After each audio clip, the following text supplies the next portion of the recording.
আজি কি চেকিং কৰা হৈছে আপোনালোকৰ হোলী দিনা? আমি পুলিচ, ডিপু পুলিচ আৰু আমাৰ পৰিবহণ বিভাগৰ ফালৰ পৰা ইয়াতে চিট বেল্ট, হেলমেট আৰু কোনোবা ড্ৰিংক কৰি গাড়ী চলাইছে নেকি এইটোকে চাই আছোঁ। এই মৰ্মে মানে আমাৰ মুখ্যমন্ত্ৰী মহোদয়ৰ আদেশ মৰ্মে আজি যোৱা 4 দিনৰ পৰা আমি চেকিংটো চলাই গৈ আছোঁ। আগন্তুক দিনতো চলি থাকিব। চেকিং কৰাৰ সময়ত আপোনালোকে যদি কিবা ভুল পায় সেই তেখেতৰ বিনিময়ত মানে কেনেধৰণে ফাইন কাটা হয়? আমি কৰি আছোঁ কি আমি চালান ইছ্যু কৰি আছোঁ।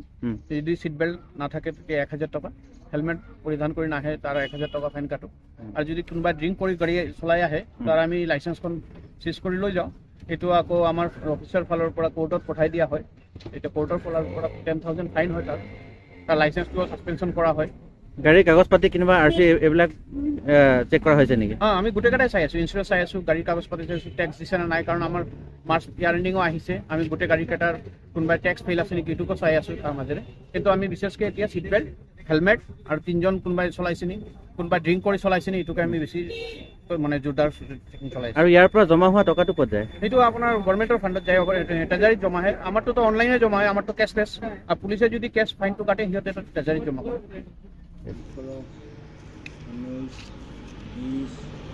19 স্যাৰ